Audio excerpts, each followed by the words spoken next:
A white judge sentences a black woman to death convinced he's doing his duty.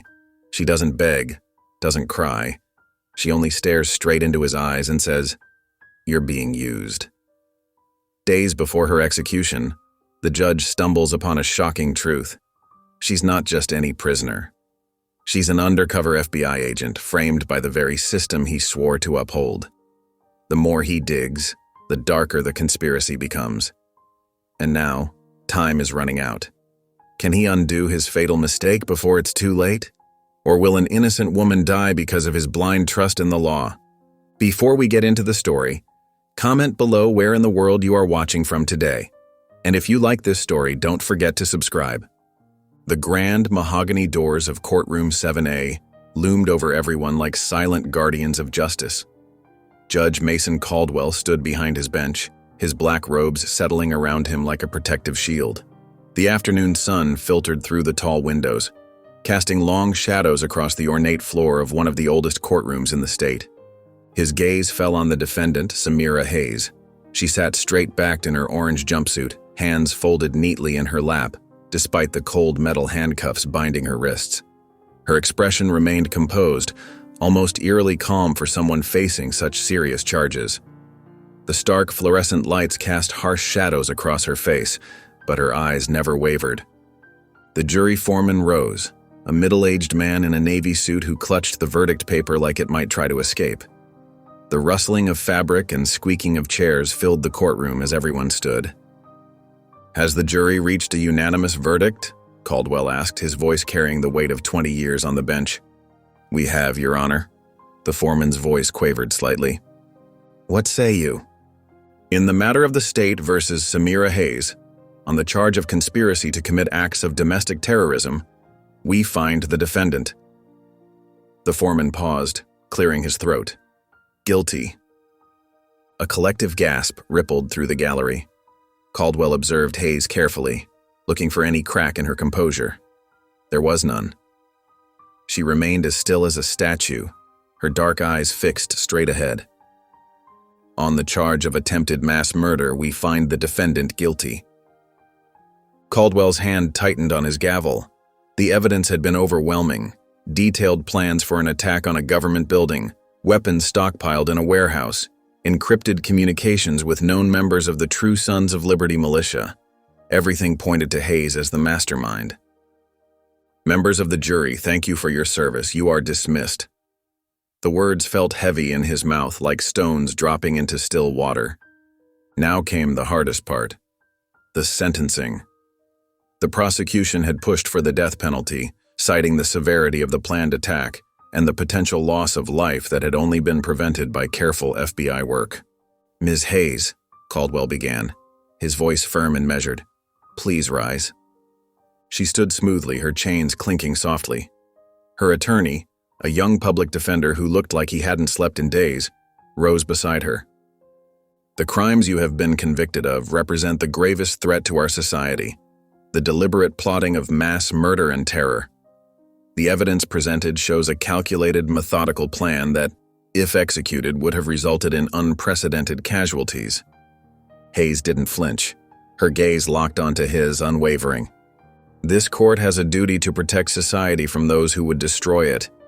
The severity of your crimes, combined with your complete lack of remorse throughout these proceedings, leaves me with only one option." Caldwell straightened his shoulders, steeling himself. "Samira Hayes, I hereby sentence you to death by lethal injection." The gallery erupted in murmurs. Camera shutters clicked rapidly from the press section, but Hayes remained unmoved, like an island in a stormy sea. Then she spoke, her voice clear and steady, cutting through the chaos like a blade. "You're being used." Those 3 words sent an unexpected chill down Caldwell's spine. He fought the urge to shift in his seat, maintaining his stern expression.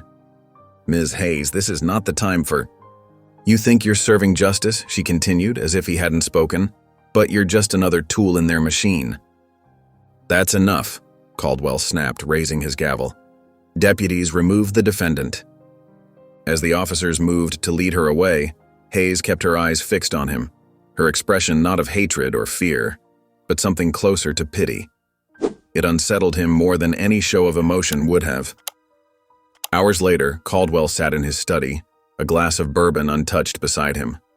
The leather chair creaked as he leaned back, case files spread across his mahogany desk. The wall-mounted TV droned in the background, showing footage from earlier that day. In a landmark verdict today, Judge Mason Caldwell sentenced Samira Hayes to death for her role in planning what prosecutors called potentially the deadliest domestic terror attack in state history. The anchor's voice was accompanied by footage of Hayes being led from the courthouse, still maintaining that unsettling composure. Caldwell picked up the main case file again, though he'd memorized most of it by now. The evidence was solid: surveillance photos, intercepted communications, witness testimonies. Everything pointed to Hayes' guilt. The jury had seen it, he had seen it. So why did those 3 words keep echoing in his mind? "You're being used." He shook his head, reaching for the remote. The TV clicked off, plunging the study into relative silence. The tick of the antique grandfather clock in the corner seemed unusually loud. "Justice was served," he muttered to himself, pushing away from his desk. The words felt right, familiar, comfortable. They were the same words he'd spoken countless times over his career, a mantra that had guided him through difficult cases. But for the first time in 20 years on the bench, they rang slightly hollow. The next day, the morning sun cast long shadows across Judge Mason Caldwell's pristine front lawn as he stepped out of his house, dressed in his running gear. The air was crisp, holding that perfect balance between cool and comfortable that made early autumn mornings ideal for jogging. He stretched his legs, feeling the familiar pull in his muscles, then set off down the tree-lined street of his upscale neighborhood. His running shoes hit the pavement in a steady rhythm as he maintained his usual pace. The routine was comforting: 5 miles every morning, rain or shine. It helped clear his head before facing another day of difficult decisions in court. But lately, even this familiar ritual couldn't completely silence the echo of those words in his mind. "You're being used." Caldwell shook his head, focusing instead on his breathing and the sound of birds greeting the morning. He'd handled hundreds of cases, handed down countless sentences. The Hayes case was no different. The evidence had been solid, the verdict just. Yet something about it clung to him like a burr he couldn't brush away. After his run, he showered and changed into one of his carefully pressed suits, charcoal gray today, with a deep blue tie. His morning routine continued like clockwork as he drove to Morning Glory Coffee, the small shop he'd been frequenting for the past decade. The bell above the door chimed as he entered. The familiar scent of freshly ground coffee beans enveloped him, and behind the counter, Sarah, the owner, was already preparing his usual order. "Morning, Judge," she called out cheerfully. "The usual?" "Please," he replied, pulling out his wallet. "How's Tommy doing in college?" "Loving it," Sarah beamed as she worked the espresso machine. "Says his political science professor reminds him of you. Same no-nonsense approach." Caldwell managed a smile, though it felt slightly strained. No nonsense. Firm but fair. That's how people described him. That's how he saw himself. So why did he feel this nagging discomfort? The courthouse parking lot was already filling up when he arrived. He parked in his reserved spot, gathered his briefcase and coffee, and headed toward the imposing stone building. The morning sun glinted off its windows, making them shine like gold. He'd always appreciated the symbolism: justice, bright and transparent. The day proceeded normally. He presided over 3 cases: a routine divorce settlement, a drug possession charge, and a civil dispute between neighbors. Nothing particularly challenging or noteworthy. By late afternoon, he was reviewing documents for tomorrow's docket when his clerk knocked on his chamber door. "Judge Caldwell? It's nearly 6. Weren't you heading out early today?" He glanced at his watch, surprised by the time. "Yes, thank you, Linda. Have a good evening." The parking lot was almost empty when he emerged from the building. The setting sun painted the sky in shades of orange and purple, casting long shadows between the cars. His footsteps echoed in the relative quiet as he walked toward his vehicle. That's when he heard it. Another set of footsteps behind him, slightly out of sync with his own. Before he could turn around, strong hands grabbed him from behind.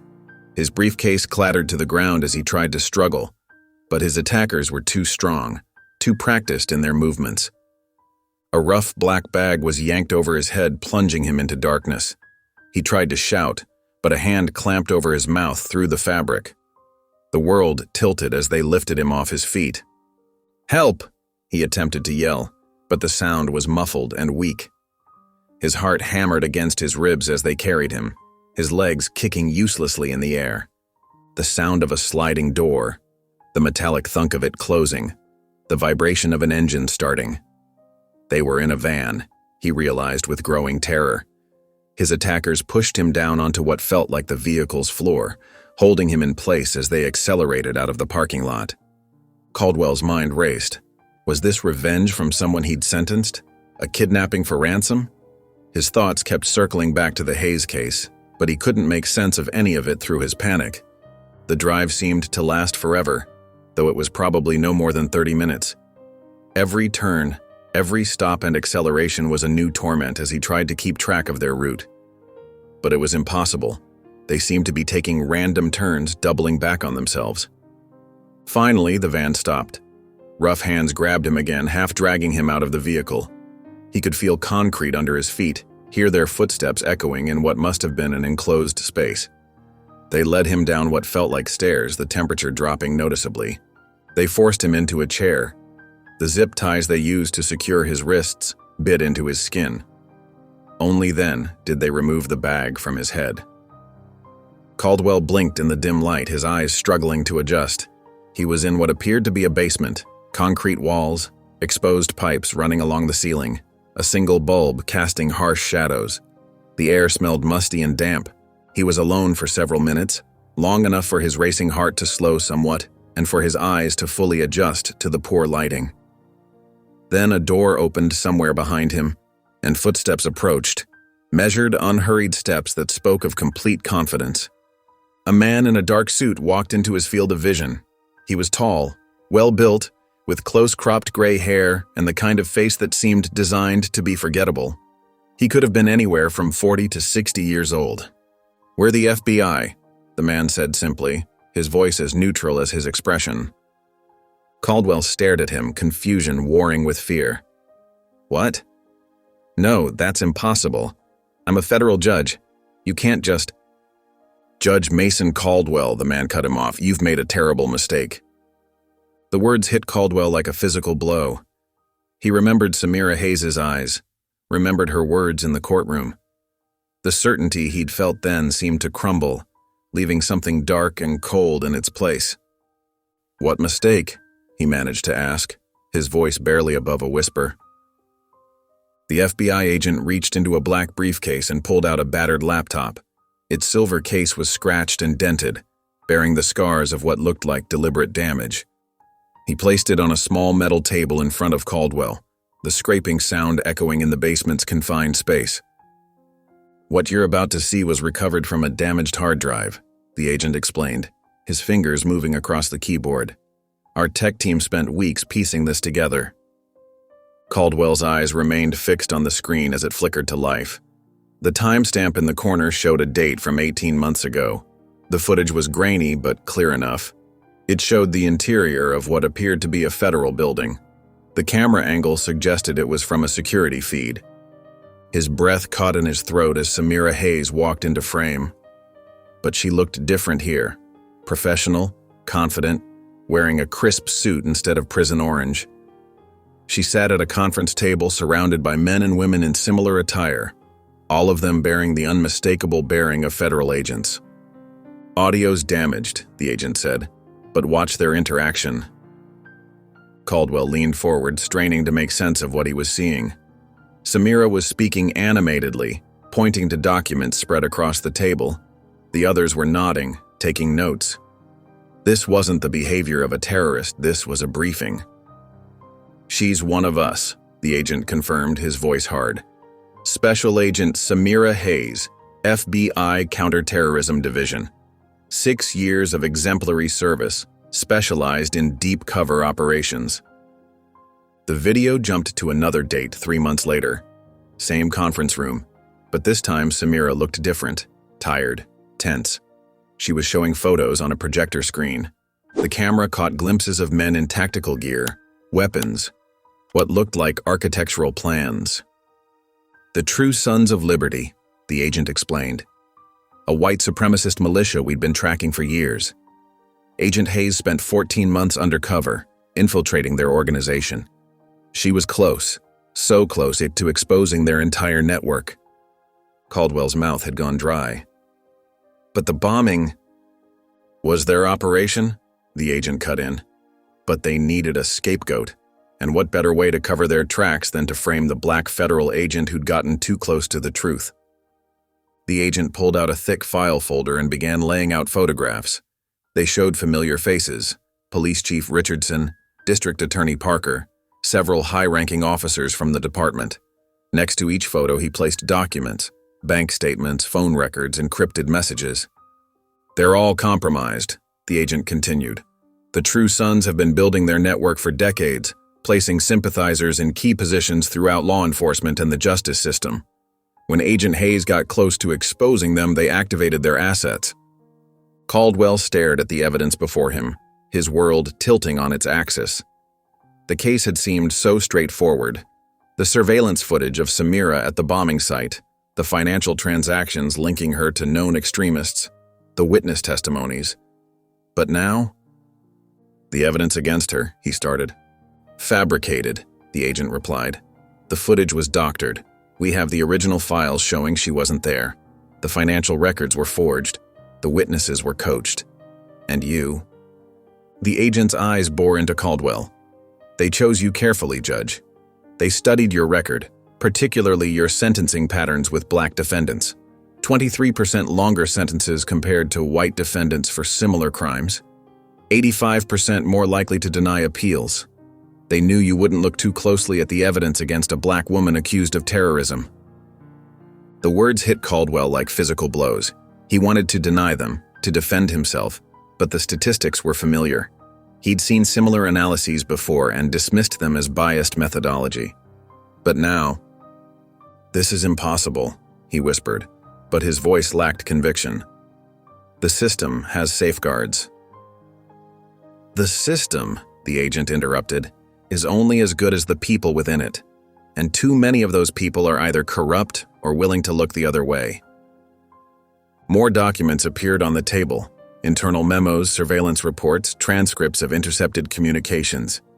Each piece added to the horrifying picture taking shape before him. We've been building this case for months, the agent explained, working to expose the entire network. But we didn't move fast enough. We didn't expect them to push for such a quick trial and execution date. Caldwell's hands were shaking as he picked up one of the photos. It showed Samira at what was clearly an FBI training facility, teaching a class of recruits. Her face was animated, engaged, so different from the stone-faced woman who had stood before him in court. "Why are you showing me this?" he asked, though he already knew the answer. "Why not take this to the appeals court?" "Because the appeals court judge is also compromised," the agent replied grimly. "We've identified at least 3 judges in the circuit who have connections to the True Sons. We can't risk going through official channels, not yet. Not until we've gathered enough evidence to move against everyone involved simultaneously."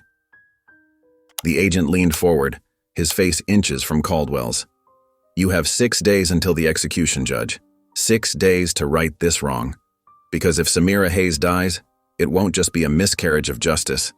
It'll be the deliberate murder of a federal agent by the very system she served." Caldwell's mind was racing, trying to process everything he'd seen and heard.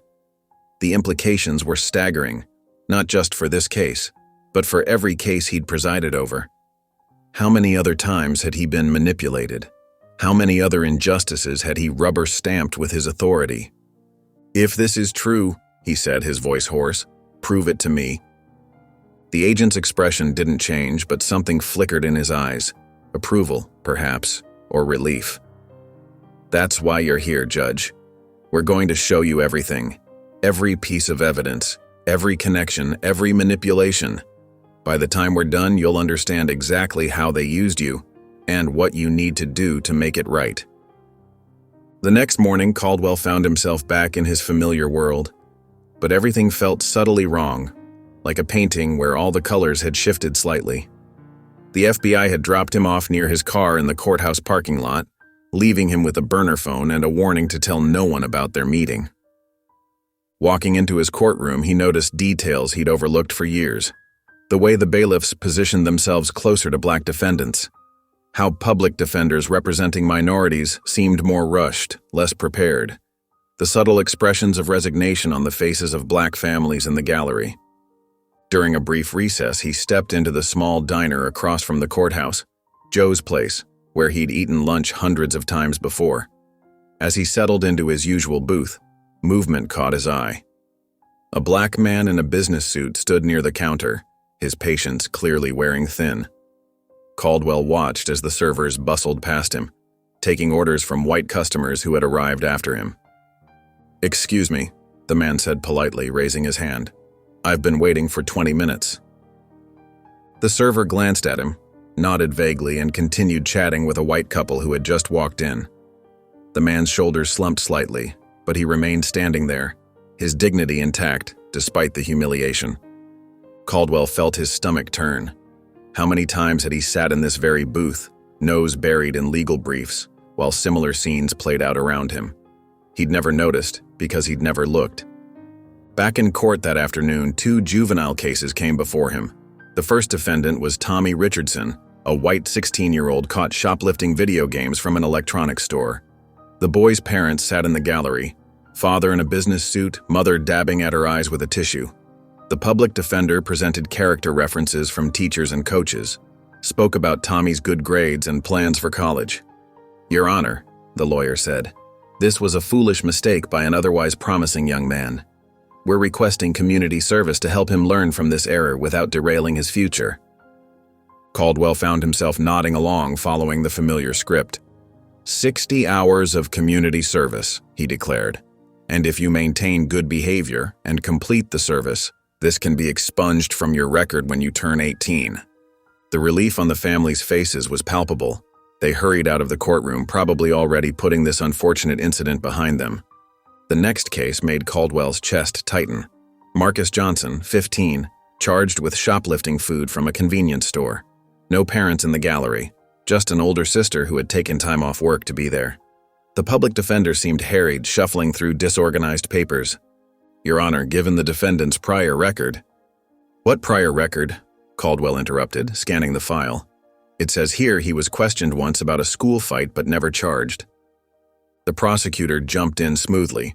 "Your Honor, while the defendant's record may be technically clean, we need to consider the pattern of behavior these actions suggest. We recommend 6 months in juvenile detention as a deterrent."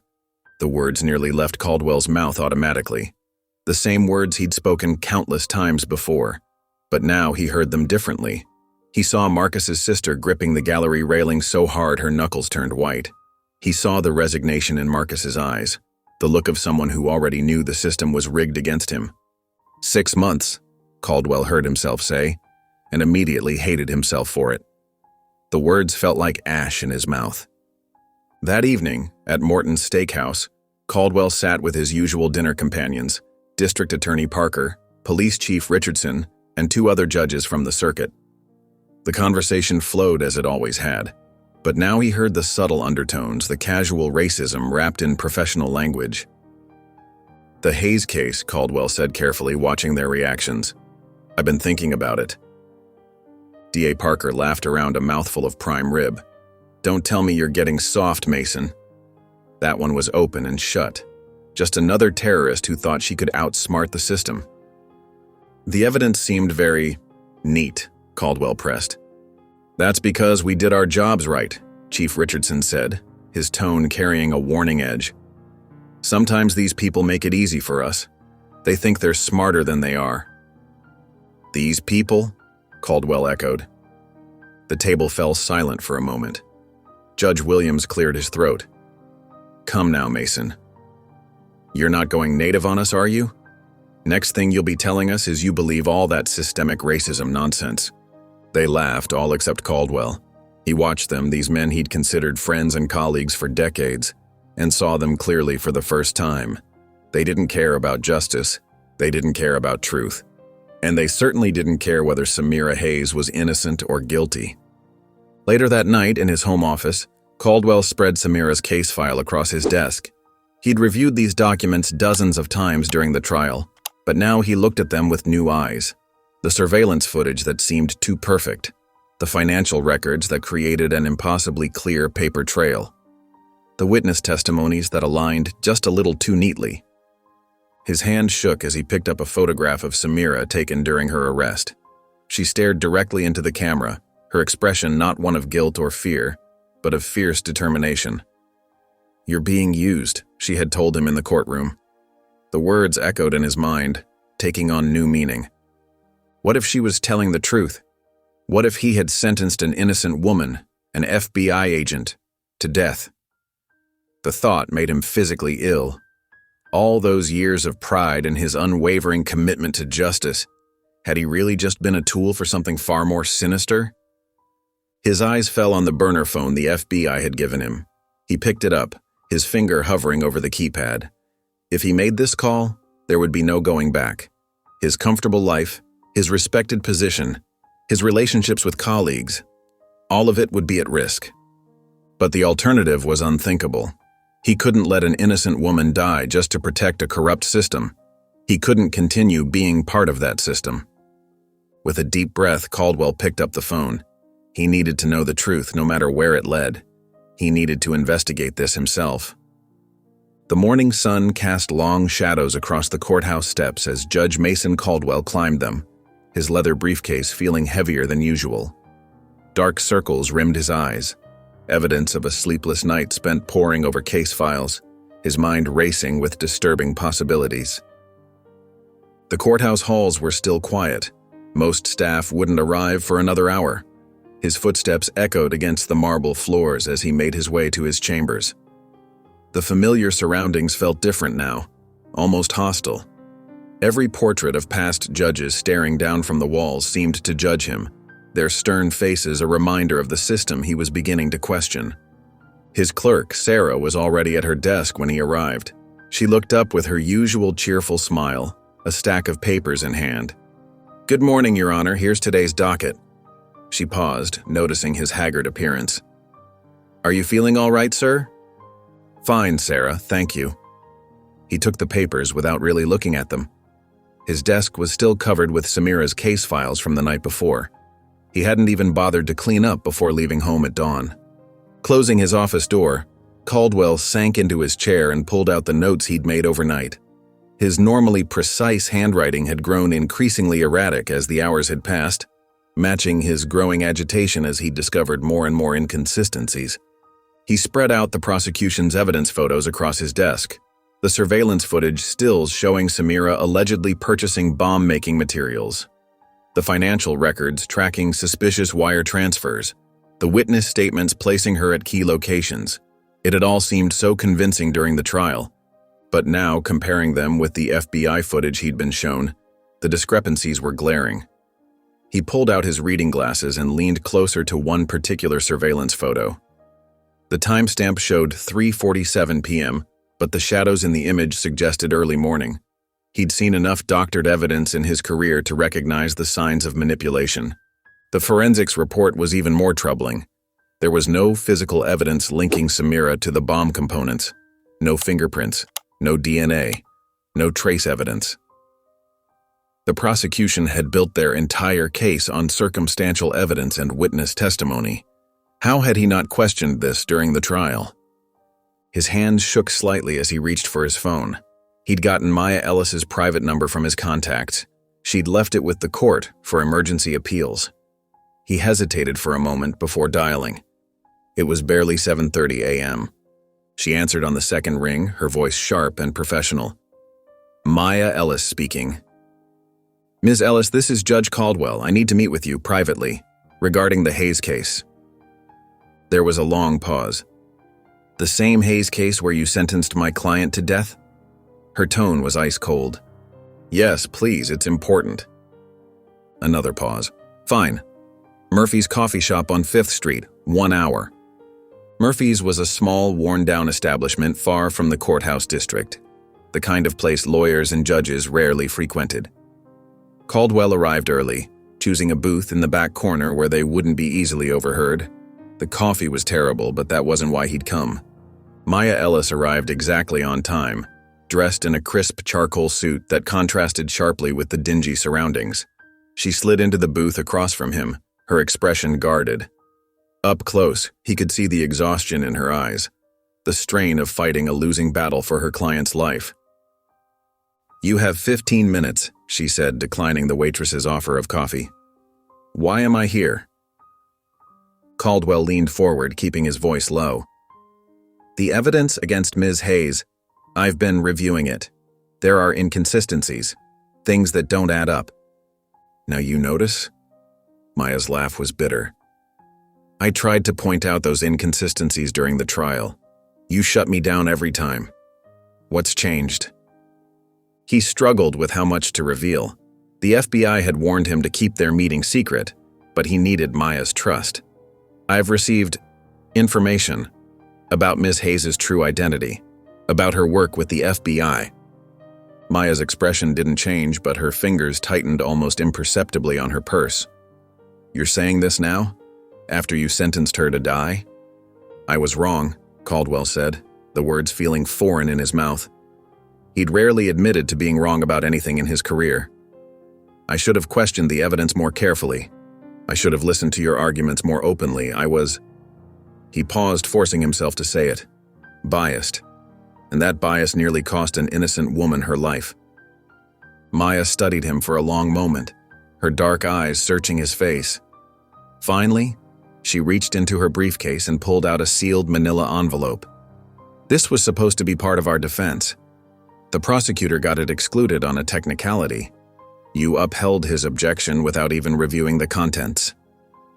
Caldwell took the envelope, feeling its weight. "What is it?" "Evidence that would have proven Samira's innocence. Cell phone records showing she was miles away from the bomb site. Witness statements that were mysteriously lost. Internal police communications that contradict the official timeline." She leaned forward, her voice dropping even lower. "But I'm warning you, Judge Caldwell. If you start looking into this, if you keep pulling at this thread, they will come for you. The same people who framed Samira won't hesitate to destroy you too." Caldwell looked down at the envelope in his hands, understanding the weight of the choice before him. Everything he'd built, his career, his reputation, his life, could be undone by what was inside. But the alternative was allowing an innocent woman to die while the real criminals went free. "I have to know the truth," he said simply. Maya nodded, standing up. "Then you better start reading. Samira has less than 5 days left." The courthouse had grown quiet as evening settled in, the usual bustle of attorneys, clerks, and defendants replaced by the soft hum of fluorescent lights and distant janitors' footsteps. Judge Mason Caldwell sat at his desk, watching through his office window as the last few cars left the parking lot. His fingers drummed nervously on the manila envelope Maya had given him that morning. The weight of what he was about to do pressed down on his shoulders. Opening sealed evidence could cost him his position, his reputation, everything he'd worked for.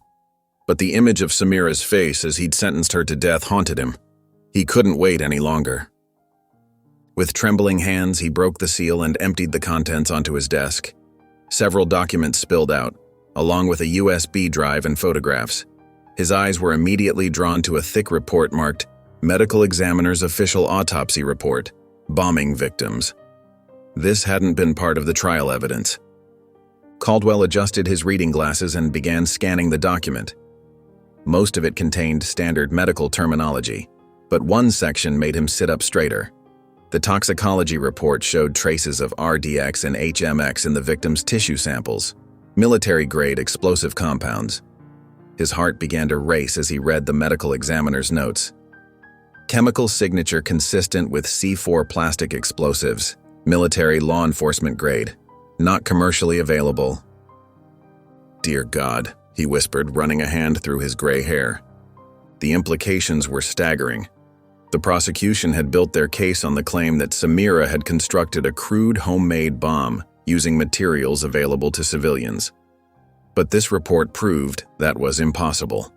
The bombing had been carried out with professional-grade explosives, the kind only available to law enforcement or military personnel. He reached for his phone, dialing the courthouse records department. "This is Judge Caldwell. I need immediate access to the sealed files from the Hayes bombing case." "I'm sorry, Your Honor," the clerk responded, sounding confused, "but I'm showing your access has been revoked for those files." "Revoked? By whom?" "The district attorney's office, sir, as of this morning." Caldwell's jaw clenched. He'd known District Attorney Richard Peterson for 15 years.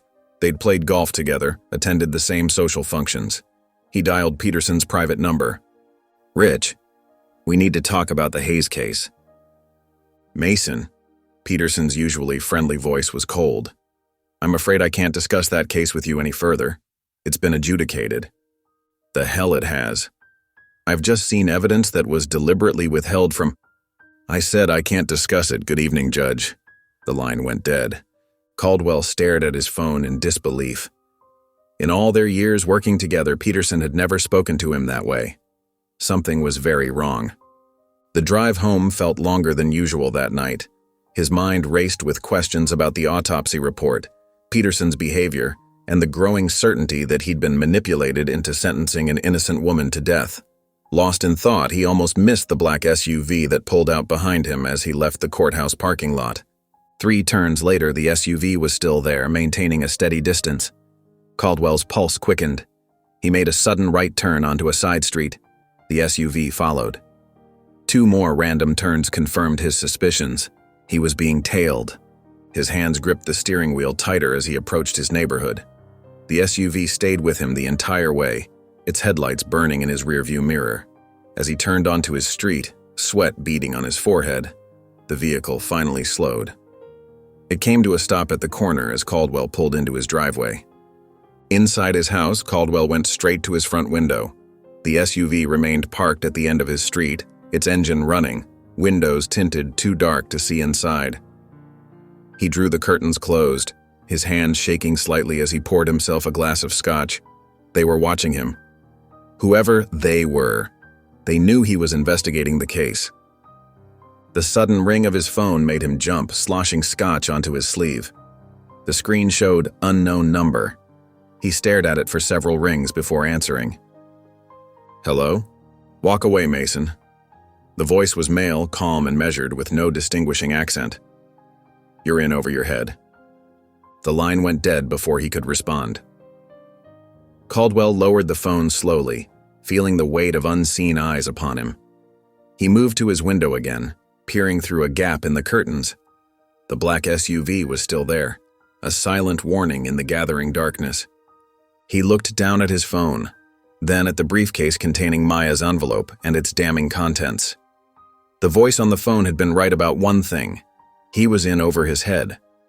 But with an innocent woman's life hanging in the balance, walking away wasn't an option. Not anymore.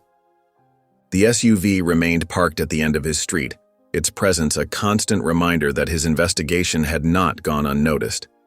Someone powerful wanted him to stop digging. Someone was willing to threaten a federal judge to keep the truth buried. And for the first time in his career, Judge Mason Caldwell truly understood what it felt like to be powerless against a system he'd once believed in completely. Days later, the morning sun filtered through Judge Mason Caldwell's bedroom window, rousing him from a fitful sleep. He'd tossed and turned all night, haunted by thoughts of the black SUV and that threatening phone call. As he swung his legs over the side of the bed, something felt off.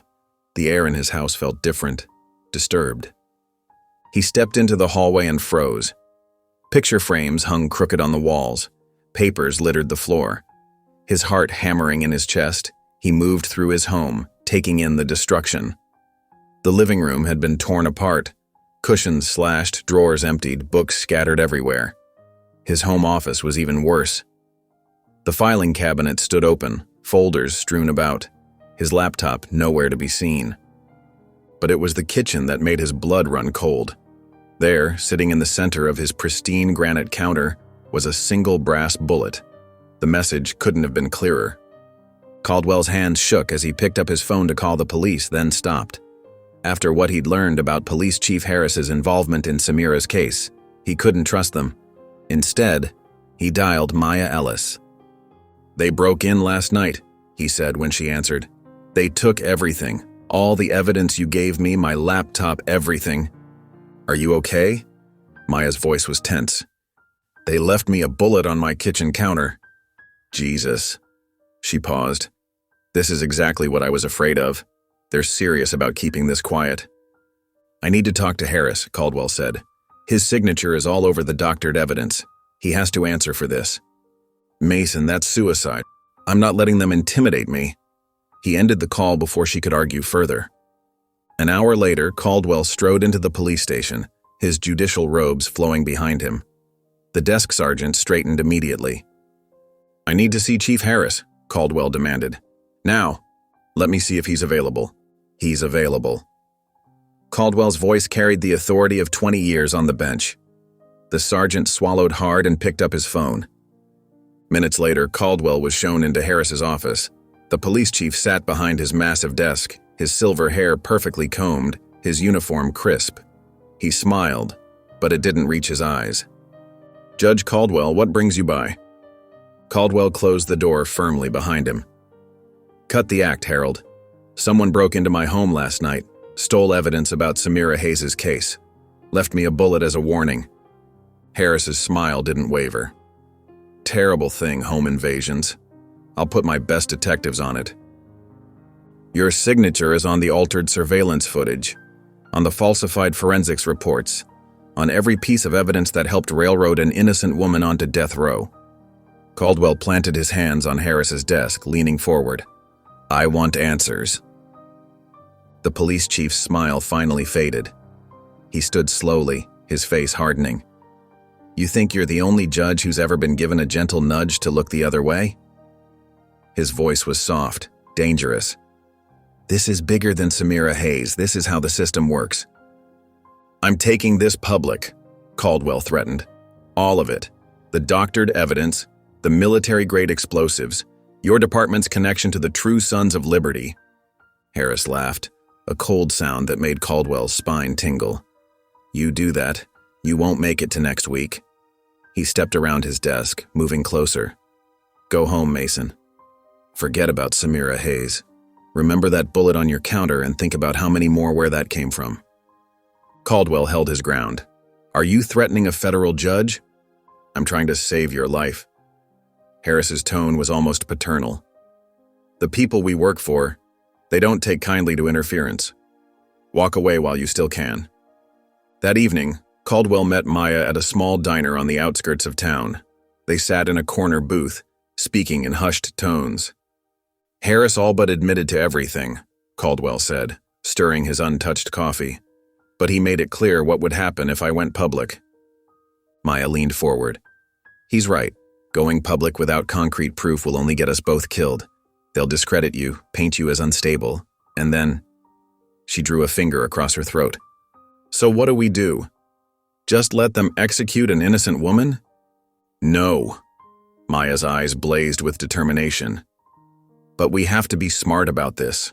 We need evidence they can't bury or destroy. We need to catch them in the act."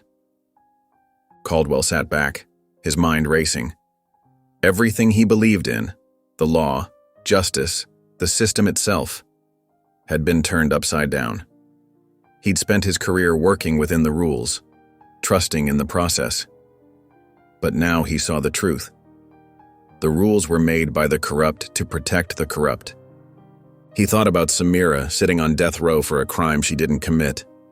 Thought about Harris's smug face, about the bullet on his counter, about 20 years of handing down sentences without questioning whether justice was really being served. "You're right," he said finally. "We can't beat them by playing their game." His voice hardened with resolve.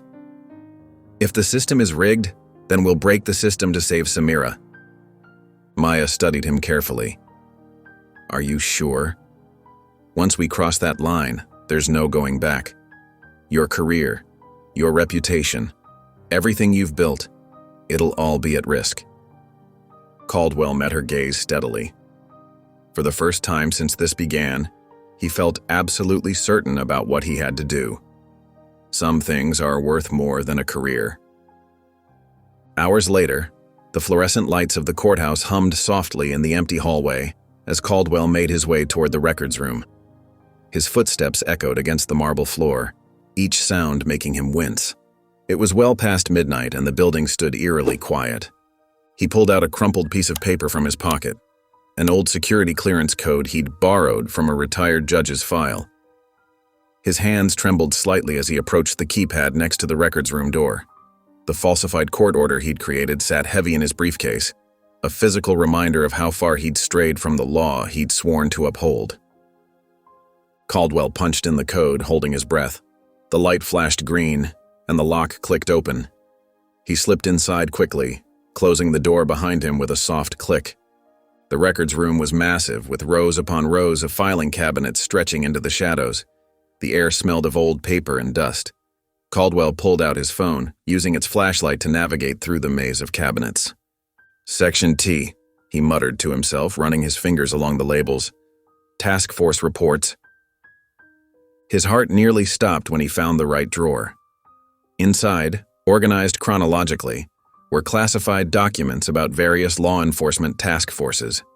He rifled through them carefully, conscious of maintaining their exact order. Then he saw it, a manila folder marked Operation Liberty Shield. His fingers felt numb as he opened it. The memo inside was typed on official letterhead, dated 3 months before Samira's arrest. Caldwell's eyes widened as he read, Subject, Undercover Agent Hayes, Risk Assessment. The subject's investigation into true Sons of Liberty has yielded concerning results. Agent Hayes has identified multiple law enforcement officials with direct ties to the organization. Current estimates suggest up to 30% of the department may be compromised. Recommendation: immediate extraction of Agent Hayes. The depth of infiltration makes her position untenable. Risk of exposure too high. Update: request for extraction denied. Command suggests allowing operation to proceed. If compromised, Agent Hayes will be classified as a terrorist operative. This will maintain operational security and protect embedded assets within law enforcement. Caldwell's hands shook as he read the words again. They had knowingly sacrificed her, turned her into a scapegoat to protect their corrupt officers. The sudden sound of voices in the hallway made him freeze. Standard sweep, a gruff voice said. Check all the rooms. Keys jingled. Footsteps approached. Caldwell's mind raced. He couldn't be caught here, not with classified documents in his hands. His eyes darted around the room, searching for an escape route. The windows were barred. The door was the only way in or out. The footsteps grew closer. In desperation, Caldwell looked at the filing cabinets. Most were full, but one nearby had its bottom drawer partially empty. Without thinking, he grabbed the classified documents and squeezed himself into the drawer, pulling it mostly closed but leaving a small gap for air. The door opened. Flashlight beams swept across the room. Check between the rows, one guard said. Caldwell held his breath, his heart pounding so loud he was sure they would hear it. Sweat trickled down his back as he lay cramped in the metal drawer. The beam of a flashlight passed right by his hiding spot. Nothing here, the second guard said after what felt like hours. Let's move on. Wait, what's that? Caldwell's heart stopped.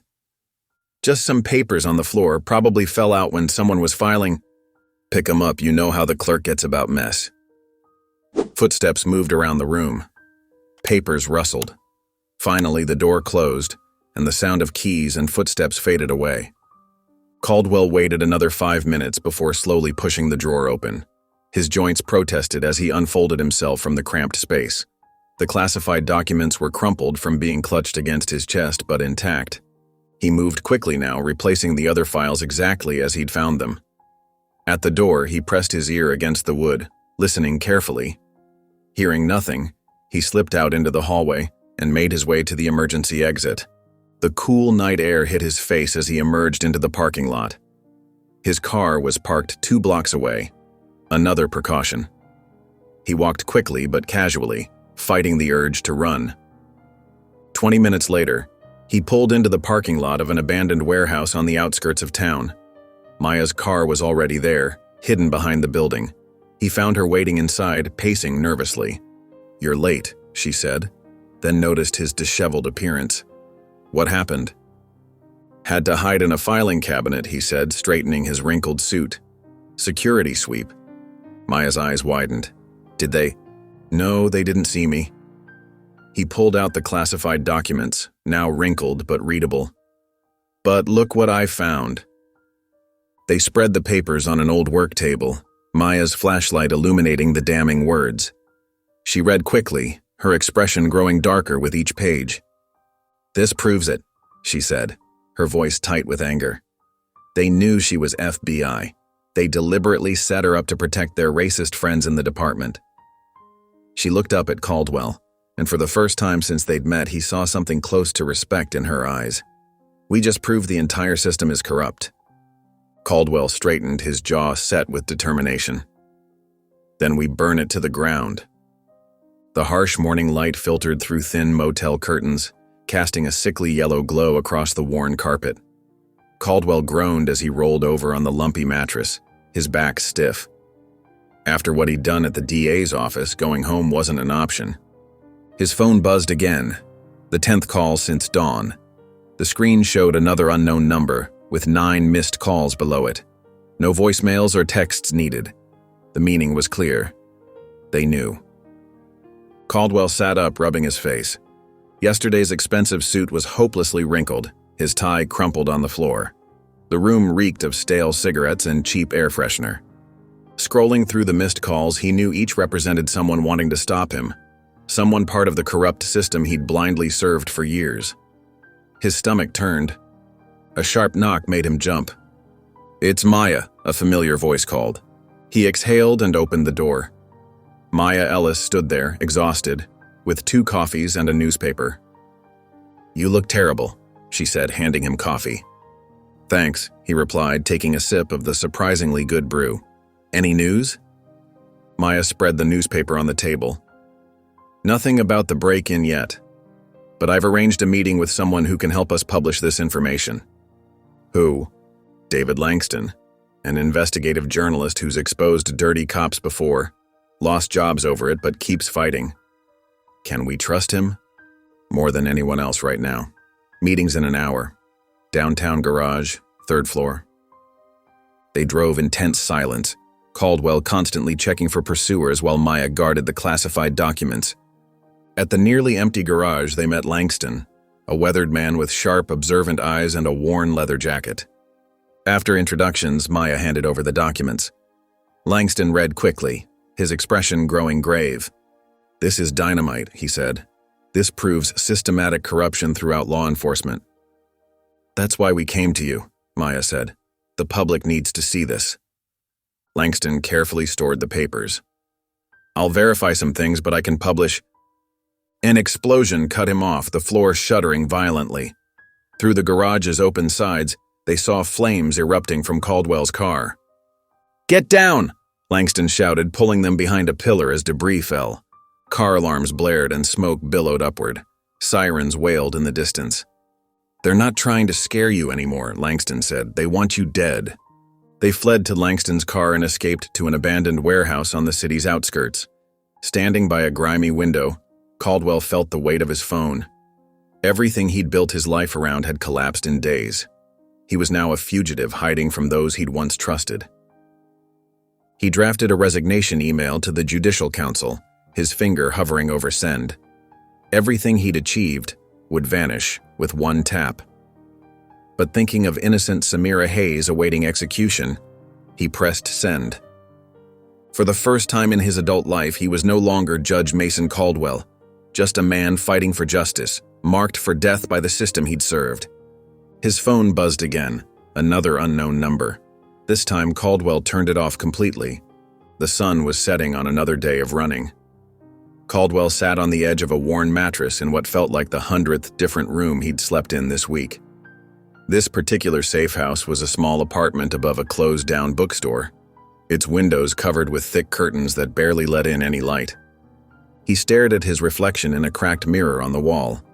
His designer suit was long gone, replaced by jeans and a plain black t-shirt from a discount store. Dark circles had formed under his eyes, and his usually clean-shaven face now showed several days of stubble. 4 days. Just 4 days until Samira's execution, and here he was, hiding like a criminal. Maya paced the small room, her phone pressed to her ear as she spoke in hushed tones with another contact in her network. These activists had kept them moving, staying one step ahead of those who wanted them silenced. Each night brought a new location, a new set of whispered instructions, a new temporary sanctuary. "Thank you," Maya said into the phone before hanging up. She turned to Caldwell. "We need to move again tomorrow morning, early." Caldwell nodded wearily. "I never thought I'd be living like this, running from safe house to safe house, looking over my shoulder." He let out a bitter laugh. "A week ago, I was sentencing people from behind my bench. Now I'm—" He gestured at their surroundings. "Now you're seeing how the other half lives," Maya replied, but there was no mockery in her voice. "This is what it's like when the system turns against you." Their burner phone buzzed, their only connection to the outside world. Maya grabbed it, her expression turning grave as she read the message. "It's about David," she said, her voice tight. "They got to him." Caldwell stood up. "What do you mean?" "Police just arrested him. They're saying they found cocaine in his apartment." Maya's hands clenched into fists. "It's a setup. They're trying to discredit him before he can publish the story." "Of course they are," Caldwell muttered. He'd seen it before from the other side. How evidence could appear just when it was needed. How charges could be manufactured to silence troublemakers. He'd never questioned it then. Now it made him sick. His personal phone, which he kept only to monitor messages from his old life, buzzed in his pocket. More texts from former colleagues. "You should have stayed out of this, Mason. You're throwing away everything for nothing. Don't expect any help from us. Even Judge Thompson, his mentor of 20 years, had sent a message. I'm sorry, Mason, but I can't be associated with this. You're on your own." Maya watched him read the messages. "Anyone offering help?" Caldwell shook his head. "They're all either threatening me or washing their hands of me. Even the ones who probably believe us are too scared to step up." "Fear keeps the system running," Maya said. She sat down at the small table where their evidence was spread out. Documents, photos, the files they'd stolen from the DA's office. "Without David, we've lost our best chance at getting this public." Caldwell joined her at the table, looking at the evidence they'd gathered. It was all circumstantial, enough to raise questions but not enough to prove the conspiracy. The real proof, the smoking gun that would connect the true sons of liberty to law enforcement, was still out there. "What about Police Chief Harris's office?" Caldwell said suddenly. Maya looked up. "What about it?" "When I confronted him, he practically admitted to being part of this. He must keep records, communications with the true sons, something concrete." Caldwell leaned forward. "If we could get into his office." "Break into the police chief's office?" Maya stared at him. "The actual police station?" "Think about it. Harris is arrogant. He thinks he's untouchable. People like that, they keep trophies, proof of their power. And he wouldn't expect anyone to be bold enough to try." Maya was quiet for a long moment, considering. "I might know someone who could help us get in, a former client who works maintenance at the station. But it would be incredibly dangerous." "More dangerous than doing nothing and letting them execute Samira?" Maya pulled out her phone again. "I'll make some calls. We'll need blueprints, security schedules, access codes. Can your contact get those?" "He can get us started. The rest—" She looked at Caldwell with a hint of a smile. "Well, you're not the only one who knows how to break rules." They spent the next hours planning, drawing rough layouts of the police station based on Maya's contacts information. The chief's office was on the 3rd floor, with multiple security checkpoints between the entrance and their target. "The maintenance staff does cleaning after hours," Maya explained, pointing to their crude map. "My contact says there's a 15-minute window between shift changes at 2 a.m. when the security cameras loop old footage. 15 minutes to get in, find the evidence, and get out," Caldwell said. "It's not much time." "It's all we have." Maya checked her watch. "We should try to get some sleep. Tomorrow we start gathering what we need for this." Caldwell lay back on the mattress, but sleep felt impossible. His mind kept racing through all the ways this could go wrong. If they were caught breaking into the police chief's office, there would be no coming back. No legal defense, no public sympathy, no way to help Samira. But as he stared at the ceiling, he thought about Harris's smug face, his casual admission of corruption. "This is how the system works," he had said. Well, maybe it was time the system stopped working. 4 days until Samira's execution. 4 days to find the truth, expose the conspiracy, and save an innocent woman's life. 4 days to break into the heart of the corrupt system they were fighting. Caldwell closed his eyes, trying to remember the man he'd been just a week ago, the respected judge who believed in the system, who never questioned authority, who would have condemned anyone who did what he was about to do. That man was gone. In his place was someone new, someone who understood that sometimes justice required breaking the very laws he'd spent his life upholding. The night air was thick with tension as Caldwell and Maya approached the police headquarters. The massive building loomed before them, its windows dark except for the occasional office light. Both were dressed in black clothing that Maya had procured from her network of activists, a far cry from Caldwell's usual courtroom attire. "Remember," Maya whispered as they crouched behind a parked car, "we have exactly 15 minutes during the camera loop. Not a second more."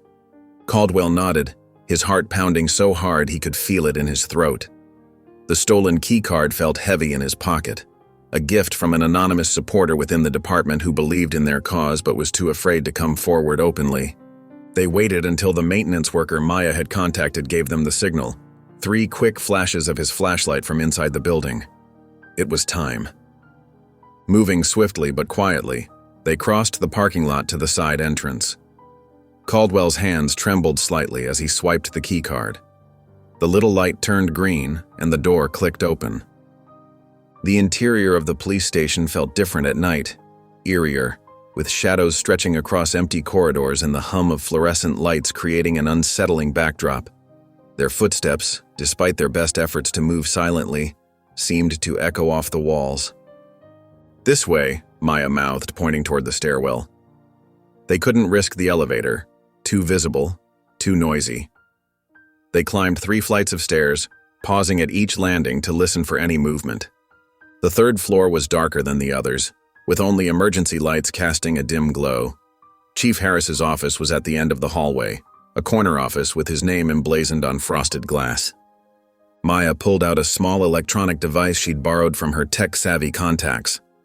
She connected it to the electronic lock on Harris's door, and numbers began scrolling across its screen. Come on," she muttered under her breath as the device worked to crack the code. After what felt like an eternity, but was probably only 30 seconds, the lock clicked open. They slipped inside, closing the door behind them. The office was exactly as Caldwell remembered it from his confrontation with Harris. Expensive furniture, awards on the walls, and a massive desk that dominated the room.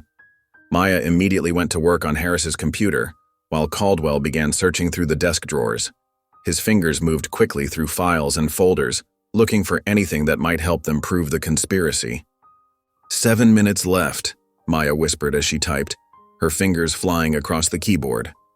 Caldwell opened the bottom drawer and froze. There, sitting among various office supplies, was a USB drive labeled Operation Clean Sweep in Harris's precise handwriting. "Maya," he whispered urgently, holding up the drive. She quickly plugged it into her laptop and both of them leaned in to look at the screen. Files began populating the window, hundreds of them, organized by date and operation name. What they saw made Caldwell's blood run cold. There were detailed plans for framing black activists, complete with instructions on how to plant evidence and fabricate witness statements. Each operation was meticulously documented with names of cooperating officers and specific targets. And there, in a folder dated 3 months ago, was a file labeled Hayes Samira. Maya clicked it open, revealing messages between Harris and members of the True Sons of Liberty. The conspiracy was laid bare in black and white, how they discovered she was an FBI agent, how they planned the bombing to frame her, which officers would help cover it up. "This is everything we need," Maya said, her voice tight with emotion. "This proves it all." Just then, a sharp, piercing alarm cut through the silence. Red lights began flashing in the hallway outside. Someone had triggered a silent alert. "Run!" Maya hissed, yanking the USB drive from her laptop and shoving it into her pocket. They could hear footsteps thundering up the stairwell. They burst out of the office just as the first officers reached their floor. Shouts echoed through the hallway. "Stop! Police!" But Caldwell and Maya were already running in the opposite direction, toward the emergency exit at the far end of the building. Maya had memorized the blueprint. This stairwell led to an alley behind the station. They crashed through the emergency exit door, setting off another alarm, but it didn't matter anymore. Their cover was blown. They took the stairs 2 at a time, the sound of pursuit close behind them. The cool night air hit them as they burst out into the alley. Without hesitation, they sprinted away from the station, ducking through a maze of side streets and narrow passages that Maya had mapped out as their escape route. They didn't stop running until they were several blocks away, hidden in a dark alley between 2 abandoned buildings. Both of them doubled over, gasping for breath, their hearts racing from the narrow escape. Maya reached into her pocket with shaking hands and pulled out the USB drive. In the dim light, the label, Operation Clean Sweep, seemed to glow. She clutched it tightly, looking at Caldwell with a mixture of fear and triumph. "This is it," she said between breaths. "This is our proof." Caldwell nodded, still trying to catch his breath. "Now," he managed to say, "we just have to survive long enough to use it." They stood in the darkness of the alley, the sound of distant sirens filling the air, knowing that they had just changed everything. The proof they needed was in their hands, but their enemies were more dangerous than ever. The next day, the morning sun cast long shadows across the empty parking lot, where Caldwell and Maya waited in their stolen car. They had arranged to meet their FBI contact at this remote location, a shuttered shopping center on the outskirts of town. The USB drive felt heavy in Caldwell's pocket, carrying the weight of all their hopes. "He's late," Maya said, checking her watch for the 10th time. Their contact was supposed to arrive 15 minutes ago. Caldwell pulled out his phone and dialed the agent's number again. Like the previous 3 attempts, it went straight to voicemail. The automated message seemed to mock them. "The person you are trying to reach is unavailable." "Something's wrong," Maya said, her fingers drumming nervously on the dashboard. "The FBI wouldn't ghost us like this. Not with evidence this important." Caldwell tried another number, the main FBI field office. A receptionist answered, her voice professionally detached. When he asked for their contact, her response made his blood run cold. "I'm sorry, Agent Thompson is on indefinite leave. Would you like to speak with someone else?" He hung up without responding. "The FBI's compromised," he said, his voice hollow. "Thompson's been taken off the case. Or worse." Maya's face hardened. "They got to them too. The corruption goes higher than we thought." She pulled out her phone and began typing rapidly. "But I know people who can't be bought or intimidated." "Your activist network?" Caldwell asked. She nodded. "Hacktivists. They don't play by anyone's rules. If we can get these files to them, they'll make sure every news outlet and social media platform gets copies simultaneously. Too many targets for them to silence all at once." They drove to a different part of town, where abandoned warehouses stood like concrete ghosts. Maya directed them to a particular building that looked no different from the others, except for a small symbol spray-painted near the door. 3 interlocking circles. Inside, they found a group of young people surrounded by computers and technical equipment. Their leader, a woman with bright blue hair who introduced herself only as Zero, examined the USB drive with interest. "This is bigger than anything we've handled before," Zero said, plugging the drive into a specialized computer. "But we can get it out there. Give us 30 minutes to set up the distribution network." The hacktivists worked with practiced efficiency, preparing the files for mass distribution. Caldwell watched in amazement as they built their digital assault plan, targeting hundreds of news outlets and social media platforms simultaneously. 10 minutes until we're ready," Zero announced. That's when they heard the first explosion.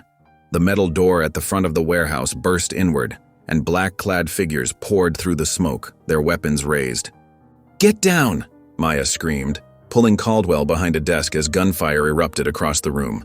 The hacktivists scattered, some diving for cover, others running for the back exits. Zero grabbed her laptop and the USB drive, trying to complete the upload from behind a concrete pillar. "Just need 2 more minutes," she shouted over the chaos. Bullets whizzed past, shattering computer screens and splintering furniture. Caldwell had never felt so helpless. His courtroom skills meant nothing in this firefight. Maya, however, seemed to know exactly what to do. She pulled a small canister from her bag and threw it toward the attackers. It exploded in a bright flash, temporarily blinding them. "This way!" she yelled, grabbing Caldwell's arm and pulling him toward a back exit. They could hear Zero crying out behind them. She had been hit. The laptop crashed to the floor, the USB drive skittering across the concrete. Caldwell instinctively moved to retrieve it, but Maya yanked him back as a burst of gunfire peppered the spot where he would have been. "It's too late," she shouted. "We have to go now." They ran through the maze of corridors in the warehouse's back area, the sound of gunfire and shouting growing more distant. Maya seemed to know exactly where she was going, leading them through a series of emergency exits and finally out into a narrow alley. They didn't stop running until they were several blocks away, their lungs burning and legs shaking from exhaustion. Maya led them to another safe house, this one a small apartment above a closed restaurant. Inside, they collapsed onto worn furniture, both bleeding from various cuts and scrapes.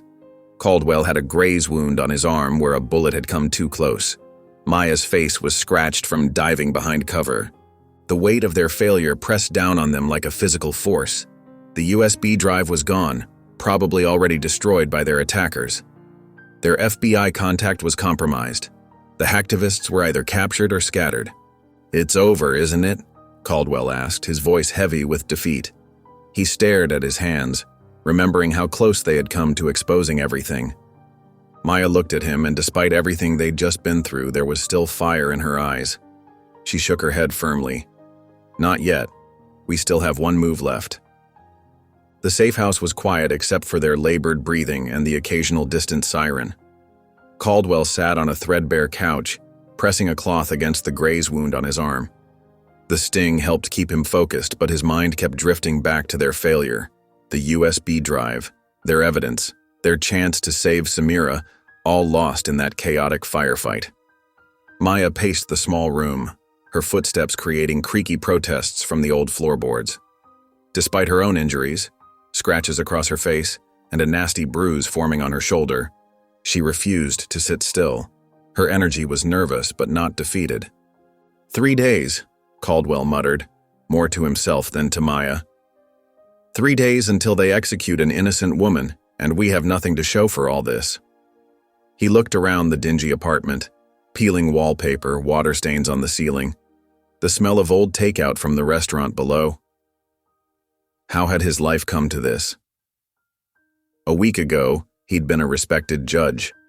Now he was a fugitive, hiding in what amounted to a squat. Maya stopped her pacing and turned to face him. "We're not done yet," she said firmly. Her voice carried the same determination it had when she'd first confronted him about Samira's case. "I didn't want to use this option because it's risky, but we don't have a choice anymore." Caldwell looked up at her, noting the intensity in her eyes. "What are you talking about?" She sat down across from him in a rickety chair. "I have an informant inside the True Sons of Liberty. Low-ranking member, fairly new to the organization. He's been feeding me information for months, but he's always been too scared to come forward publicly. Why didn't you mention this before? Because using him means burning him as an asset. Once he testifies, he's done. And if something goes wrong?" She left the implications hanging in the air. They both knew what the militia did to traitors. Caldwell straightened up, wincing at the pain in his arm. What changed his mind? The bombing. Maya's face darkened.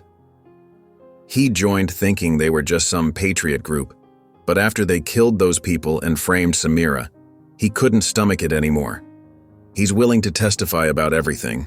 The bombing, the police corruption, all of it. Hope flickered in Caldwell's chest, but experience had taught him to be cautious. And he can prove his connections to the militia? Maya nodded. He has photos, recordings, documentation of meetings. He's been gathering evidence since the bombing. waiting for the right moment. Why would he trust us with this?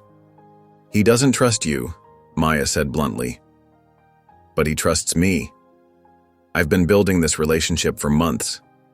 He knows I can get him protection if he testifies. Caldwell ran his hands over his face, feeling the rough stubble of several days without shaving. He was exhausted, physically, mentally, emotionally. Every move they'd made had been countered, every piece of evidence destroyed or discredited. But Maya was right. They couldn't give up. Not with Samira's life on the line. When can we meet him? Tonight. He's willing to meet us at the old train station on the east side. It's been abandoned for years. No cameras, no witnesses, plenty of escape routes if things go wrong. Caldwell nodded slowly. And you trust him? As much as I can trust anyone right now. Maya stood up and checked her phone. We have 4 hours until the meeting. Try to get some rest. We'll need to be sharp. The hours crawled by. Caldwell tried to sleep but couldn't. Every time he closed his eyes, he saw Samira's face as he sentenced her to death. He saw Zero falling in the warehouse, the USB drive skittering across the floor.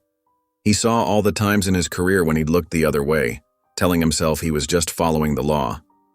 As darkness fell, they made their way to the abandoned train station. The building was a hulking shadow against the night sky, its windows broken, its walls covered in graffiti. The platforms were empty except for old newspapers and debris swirling in the wind. Something felt wrong the moment they stepped inside. The station was too quiet, too still. Even the usual sounds of urban wildlife, rats, pigeons, stray cats, were absent.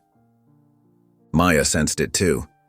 She grabbed Caldwell's arm, pulling him behind a concrete pillar. "Something's not right," she whispered. They heard footsteps. Their informant appeared on the platform looking nervous. He was young, probably in his early 20s, wearing a hoodie pulled low over his face. Before either of them could move or call out, the crack of a gunshot split the air. The informant's body jerked, a red stain blooming on his chest. He collapsed without a sound. More shots followed, bullets chipping away at the pillar where Caldwell and Maya hid. They could hear multiple shooters, their footsteps echoing through the station. "Move!" Maya hissed, shoving Caldwell toward a maintenance door. They ran through dark corridors, the sound of pursuit close behind them. Maya seemed to know the layout, leading them through a maze of maintenance tunnels and storage rooms. They emerged from an emergency exit into a back alley, gasping for breath. The sound of gunfire had faded, but they could hear shouts in the distance. "They knew," Maya said between breaths as they ran. "They've been watching us this whole time." They didn't stop running until they were several blocks away, hidden in the shadows of another alley. The reality of what had just happened hit them both. Their last hope, their final chance to save Samira, had just been murdered in front of them. The militia wasn't just one step ahead of them anymore. They were everywhere, watching, waiting, ready to eliminate any threat to their power. And now, with the informant dead and all their evidence destroyed, Caldwell and Maya had nothing left to fight with. The morning sun cast long shadows through the grimy windows of their latest hideout. Caldwell sat on the edge of a worn mattress, his eyes fixed on the small TV screen where a local news anchor reported with practiced concern. In what appears to be another tragic instance of gang violence, a man was found dead at the abandoned Eastern Station last night. Police sources say the victim, identified as Marcus Thompson, had known ties to local criminal organizations. Caldwell's hands clenched into fists. He knew the truth. Marcus Thompson had been their informant, a brave young man willing to risk everything to expose the truth. Now the media was painting him as just another statistic, another thug whose death wouldn't raise any eyebrows. Maya stood by the window, her silhouette rigid with anger. "Look how easily they do it," she said, her voice tight. "They kill an innocent man and turn him into a criminal before his body's even cold." The news continued, showing carefully selected photos of Marcus that made him look menacing. Old social media posts taken out of context, a high school photo where he wasn't smiling. They talked about ongoing gang activity in the area, never once mentioning the true Sons of Liberty or the corruption that had really killed him. "The system isn't just broken," Caldwell muttered, running his hands through his disheveled hair. It's designed to hide its own crimes. Maya turned from the window. We need help. Real help. Someone with actual power. Caldwell nodded slowly, an idea forming. I might know someone. Assistant Director Robert Kane at the FBI. He's high enough up to make things happen, and I've heard rumors he's one of the few clean ones left. Can you trust him? At this point, what choice do we have? It took several hours and multiple burner phones, but Caldwell finally arranged a meeting with Kane. They chose a public location, a busy park where any obvious threat would draw attention. Maya insisted on watching from a distance, positioned where she could see any potential ambush. Assistant Director Kane arrived precisely on time, wearing an immaculate suit that made Caldwell painfully aware of his own disheveled appearance. Kane was tall and lean, with sharp features and calculating eyes that seemed to take in everything at once. They sat on a bench, maintaining the appearance of a casual conversation, while joggers and families passed by. I've been following your situation with interest, Judge Caldwell, Kane said quietly, his voice neutral. You've stirred up quite a hornet's nest. Caldwell handed over a manila envelope containing everything they'd gathered. Photographs, transcripts, witness statements, all carefully documented. Everything you need to know is in there. The true Sons of Liberty, the corrupt officers, the frame-up of Samira Hayes, all of it. Kane reviewed the documents methodically, his expression unchanging. This goes deeper than you realize, he said finally. We've been building a case against these people for years, but they're careful, connected. They have friends in high places. Samira Hayes has less than 3 days to live, Caldwell pressed. She's an innocent woman who was trying to expose these bastards. You have the power to stop this. Kane was quiet for a long moment, still studying the documents. Finally, he looked up, and Caldwell saw something in his eyes. Determination, maybe even anger. I'll see what I can do. Give me 24 hours. Hope bloomed in Caldwell's chest for the first time in days. Kane's reputation for integrity was well known in law enforcement circles. If anyone could cut through the corruption and stop Samira's execution, it would be him. They parted ways, with Kane taking the envelope and promising to contact them through secure channels. Maya joined Caldwell as they walked back to their hideout. Well, she asked. He's going to help, Caldwell said. I think we finally found someone who can actually do something. That evening, they huddled around the small TV in their safe house, waiting for any news. Maya was working on her laptop, monitoring police channels and news feeds, when suddenly she sat up straight. Caldwell, she said, her voice strange, look at this. She turned the laptop toward him. A breaking news banner scrolled across the screen.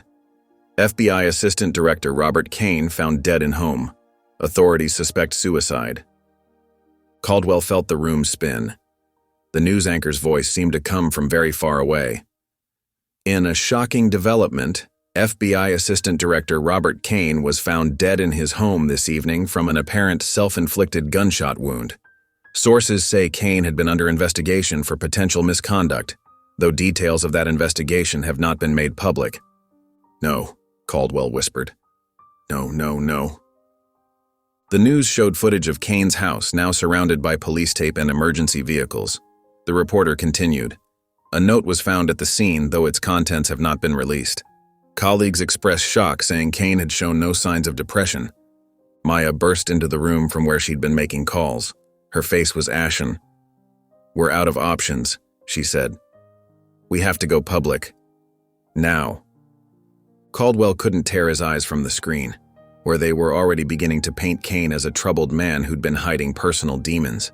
Just like that, another truth was being buried, another voice silenced. He knew with crushing certainty that Kane hadn't killed himself. The man he'd met in the park hadn't been suicidal. He'd been determined, ready to fight. This was a message from the true Sons of Liberty. No one was beyond their reach. No one was safe. Maya grabbed his shoulder, forcing him to look at her. They're going to keep killing people until Samira is dead. We can't wait anymore. We have to tell everyone all at once so they can't cover it up. Caldwell nodded numbly, understanding what she meant. They would have to risk everything, expose everything, and pray they survived long enough for the truth to spread. The old radio station sat in a forgotten industrial district, its brick walls covered in graffiti and decades of urban grime. Caldwell adjusted the fake maintenance worker uniform Maya had procured for him, trying to look natural as they approached the side entrance. His heart thundered in his chest. Maya wore thick-rimmed glasses and a courier's outfit, complete with a clipboard and a stack of fake packages. She moved with practiced ease, as if she'd done this kind of thing before. Maybe she had. "Remember," she whispered, "we have exactly 47 minutes before the hackers lose control of the signal. Make every word count." The door opened with a metallic groan. Inside, the building smelled of dust and abandonment. Ancient radio equipment lined the walls, a museum of broadcasting history. But hidden among the obsolete machines was something new, a modern transmitter, secretly installed by Maya's underground network. They climbed the stairs to the second floor where 3 people hunched over laptops waited for them. One of them, a young woman with electric blue hair, looked up. "Signal's ready," she said. "We've tapped into every major radio frequency in a 100-mile radius. When you start talking, everyone's going to hear you, whether they want to or not." Caldwell stared at the microphone on the desk. It looked ordinary, almost cheap, but right now it was the most powerful weapon he'd ever held. His hands trembled as he sat down. Maya squeezed his shoulder. "Just tell the truth," she said softly. "That's all we need." The blue-haired woman counted down with her fingers. 5, 4, 3, 2, 1. Static crackled across the airwaves. Across the city, car radios suddenly changed stations. Store speakers fell silent, then came alive with an unfamiliar voice. People stopped mid-conversation, listening to the man who began to speak. "My name is Mason Caldwell." His voice wavered at first, then steadied. "Until recently, I was a judge in this city. 2 weeks ago, I sentenced a woman named Samira Hayes to death. I was wrong. I was so terribly wrong." He leaned closer to the microphone, his voice growing stronger with each word. "Samira Hayes is an FBI agent who infiltrated a white supremacist militia called the True Sons of Liberty. She discovered that this group had connections to law enforcement, to prosecutors, to judges, to people like me. When she got too close to exposing them, they framed her for a bombing they committed themselves." Maya watched the signal strength indicators on the laptops, making sure they maintained control. Outside, sirens began to wail in the distance. "I didn't question the evidence," Caldwell continued, emotion creeping into his voice. "I didn't ask why a black woman with no history of violence would suddenly become a terrorist. I didn't wonder why her defense wasn't allowed to present key witnesses. I did what I had always done. I trusted a system that I now know is rotten to its core." He took a deep breath. "In the past 2 weeks, I've seen things that have opened my eyes. I've watched police plant evidence. I've seen journalists silenced. Just yesterday, FBI Assistant Director Robert Kane was murdered. Yes, murdered, not suicide, because he was going to help us expose the truth." The sirens were getting closer.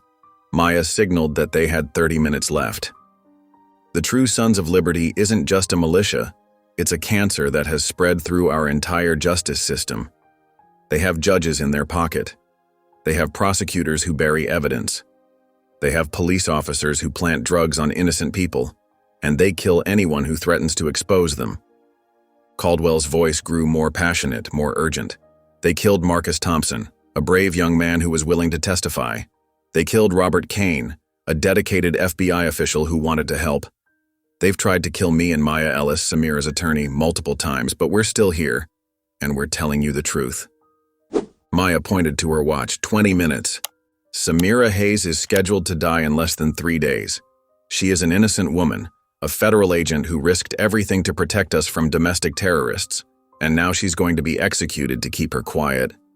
He leaned forward, his voice dropping to an intense, near whisper. "I'm asking, no, I'm begging, everyone listening to help us stop this. Lawyers, activists, journalists, citizens, take to the streets. Demand justice. Don't let them kill Samira Hayes. Don't let them bury the truth." The blue-haired woman suddenly gestured frantically. "Police scanners going crazy," she whispered. "They're coming." But Caldwell wasn't finished. I have evidence, documents, witness statements, everything you need to verify what I'm saying. It's being uploaded to every major news outlet and social media platform right now. Look for it. Share it. Make it impossible for them to hide it. The sirens were deafening now. Red and blue lights flashed through the grimy windows. "This is my confession," Caldwell said, his voice steady and clear.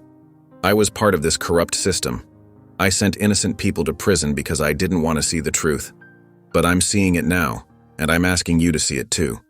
Don't let them kill Samira Hayes. Don't let them win." Maya grabbed his arm.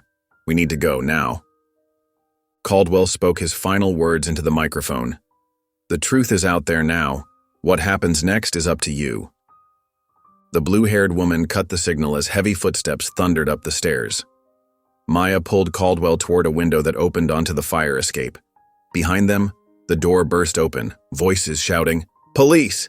Freeze!" They scrambled down the metal stairs, boots clanging against the rusty steps.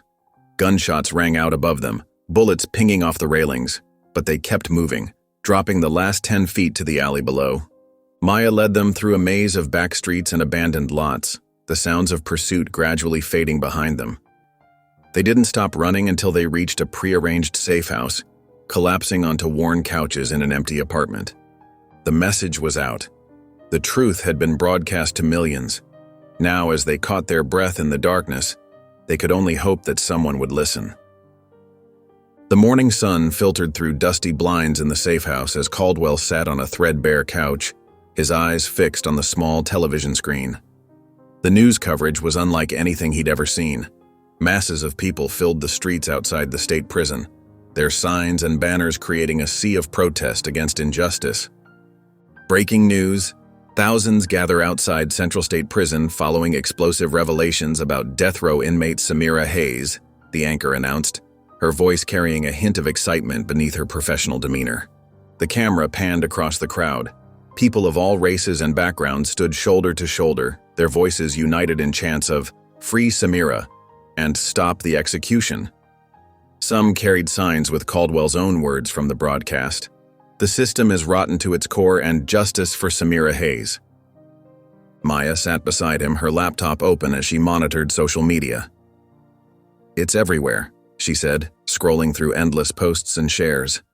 "Your testimony has been shared millions of times. Free Samira is trending nationwide." The news switched to footage of prominent civil rights attorneys holding an impromptu press conference on the courthouse steps.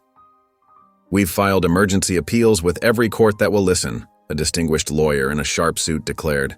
"The evidence of corruption and misconduct in this case is overwhelming. No execution can proceed under these circumstances." Caldwell watched as clips from his radio broadcast played across the screen, his own voice now becoming the rallying cry for a movement. The news showed images of law students combing through case files, journalists digging into police records, and activists organizing more protests across the country. "Look at this," Maya said, turning her laptop toward him. The screen showed a video of off-duty police officers joining the protesters, some even speaking out about corruption they'd witnessed within their departments. "They're breaking ranks." The television coverage shifted to live footage inside the state capitol, where lawmakers were calling for emergency sessions to address the crisis. Several state representatives had already announced their support for staying the execution pending a full investigation. But then the tone of the coverage changed. The governor's office announced an emergency press conference. The camera cut to the state capitol's press room, where Governor Richardson stood at the podium, his face stern and unyielding. "While I understand the public's concern," the governor began, his voice carrying the practiced calm of a career politician, "we cannot allow mob mentality to override our justice system. Ms. Hayes was convicted by a jury of her peers and sentenced according to our laws. The execution will proceed as scheduled." Caldwell's fists clenched as the governor continued. "These allegations of corruption, while serious, must be investigated through proper channels. We cannot and will not halt a lawful execution based on unverified claims from a disgraced former judge and a radical attorney." The camera cut to scenes inside the prison, where reporters had been granted limited access. Samira Hayes sat in her cell, composed and dignified even in these final hours. She wore a simple prison uniform, her hands folded in her lap as she spoke to a journalist through the bars. "I hear them out there," she said, her voice steady. "I hear them fighting for me, and it gives me hope. But I've seen how this system works. I've seen how it protects itself. These people risking everything to save me, they're showing what real justice looks like." Maya switched off the television, unable to watch anymore. 2 days, she said quietly. "We have 2 days left, and the governor just slammed the door in our faces." Caldwell stood up and walked to the window, watching protesters march past their hidden location. "We did everything right," he said, his voice tight with frustration. "We exposed the corruption. We showed them proof. The people are demanding justice, and they're still going to kill her." "The system was never designed to give justice," Maya replied, closing her laptop. "It was designed to protect itself. Even when exposed, it would rather murder an innocent woman than admit its own corruption." They sat in heavy silence for several minutes, the sound of distant protests filtering through the walls. Finally, Caldwell turned to Maya, his face set with determination. "If they won't stop it legally," he said slowly, "then we'll have to stop it illegally." Maya's eyes widened as she understood his meaning. "You want to break into the prison?" "We've tried everything else," Caldwell replied. "We've exposed the truth, we've filed appeals, we've turned public opinion, and they're still going to kill her. We're out of legal options." "Breaking into a maximum security prison is suicide," Maya said, but her tone suggested she was already considering how it might be done. "We have contacts now," Caldwell pressed. "Your activist network, the sympathetic guards, the protesters creating chaos outside. If we can get inside during all that confusion." Maya opened her laptop again, this time pulling up blueprints of the prison that her network had acquired. "The execution chamber is here," she pointed. "But the security will be focused on the protesters outside," Caldwell finished. "And we know there are guards inside who believe Samira is innocent. We just need to find the right ones." They spent the next hour studying the prison layout, marking potential entry points and security checkpoints. Maya reached out to her contacts, seeking any information about guard rotations, security protocols, and possible allies inside the prison walls. "This is insane," Maya said, but she was already making lists of what they would need. "If we get caught, we'll face the same system that's trying to kill Samira," Caldwell finished. "But I'd rather die trying to save an innocent woman than live knowing I did nothing." Maya looked at him, seeing not the privileged judge she'd first met, but a man who had lost everything in his pursuit of justice. "Okay," she said finally, "let's do it. Let's break into a maximum security prison and save Samira Hayes." Through the window, they could hear the protesters growing louder, their chants echoing through the streets. Inside the safe house, Caldwell and Maya began to plan the most desperate mission of their lives, a final attempt to save Samira Hayes from a system that would rather kill her than admit its own corruption. The night settled heavily over the prison complex, its imposing walls casting long shadows under the harsh security lights. Inside a parked van half a mile from the facility, Caldwell and Maya made their final preparations. The stolen corrections officer uniforms lay before them, along with forged ID badges that Maya's network had produced. "Officer Marcus will leave the service entrance unlocked at exactly 11:45, Maya said, checking her watch for the 100th time. "We'll have a 3-minute window before the security cameras reset." Caldwell adjusted the bulletproof vest under his uniform, the weight unfamiliar and constraining. His hands trembled slightly as he pinned on the fake badge. After decades of wearing judicial robes, the guard's uniform felt like a costume.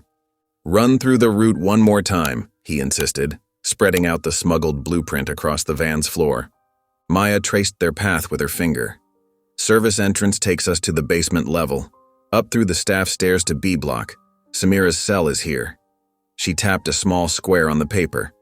"The execution chamber is 2 floors above. They'll move her there at dawn."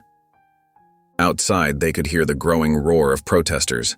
The crowd had swelled throughout the day, their anger building as the execution deadline approached. Police sirens wailed in the distance, and the thump of helicopters filled the air. "The riot police are already clashing with protesters at the main gate," Maya noted, checking her phone. Perfect timing. The more chaos outside, the better our chances inside. Caldwell checked his watch. 11:30 p.m., time to move. They slipped out of the van into the darkness, their boots crunching on gravel as they made their way toward the service entrance. The prison loomed before them, a concrete monster swallowing the night sky. Caldwell's heart pounded against his ribs, each step taking him further from the law he'd served for so long. At exactly 11:45, they reached the service door. Maya tried the handle. It opened silently, just as promised. They slipped inside, finding themselves in a dimly lit utility corridor. The smell of industrial cleaner and stale air filled their nostrils. "Remember," Maya whispered as they moved forward, "walk like you belong here. No hesitation." They climbed the staff stairs, their footsteps echoing despite their attempts at stealth. Each landing brought them closer to B Block, closer to Samira. Through the walls, they could hear the muffled sounds of the protest outside, like distant thunder. The first real test came at the security checkpoint leading to B Block. A tired-looking guard barely glanced at their IDs, more interested in the small TV showing news coverage of the protests. On screen, riot police fired tear gas into the crowd while protesters hurled bottles and rocks. "Crazy night," the guard muttered, buzzing them through. "Whole world's gone mad over this Hayes woman." Caldwell's throat tightened at the casual way the guard dismissed Samira's life. How many times had he done the same from his judge's bench? They entered B Block, the fluorescent lights harsh against the painted cinderblock walls. Prison cells lined both sides of the corridor, most inmates sleeping or pretending to sleep. A few watched their passage with dull curiosity. Maya checked her watch again. "Dawn's in 4 hours, they'll start prep for the execution soon." They turned a corner and there it was, Samira's cell. She sat on her bunk, back straight, eyes closed in what appeared to be meditation. Even here, facing death, she maintained her dignity. Caldwell approached the bars, his heart racing. "Samira," he whispered. Her eyes opened, showing no surprise at their presence. "I wondered if you'd try something like this," she said quietly. "You're both insane." "We're getting you out," Maya said, pulling out a key card their inside contact had provided. She swiped it through the cell door's electronic lock. Nothing happened. She tried again. Still nothing. "They changed the locks," Samira said calmly. "An hour ago, the warden ordered a complete security override." Before they could respond, alarms began blaring throughout the facility. Red emergency lights flooded the corridor. Over the prison's PA system, a voice barked, "Security breach in B Block! All personnel to stations." "We've been made," Maya hissed, grabbing Caldwell's arm. "We need to go. Now!" But Caldwell pulled away, pressing himself against Samira's cell bars. "I won't leave you here to die," he said, his voice breaking. "I won't fail you again." Heavy boots thundered down the corridor. Radio chatter crackled as security teams converged on their position. Maya pulled desperately at Caldwell's uniform.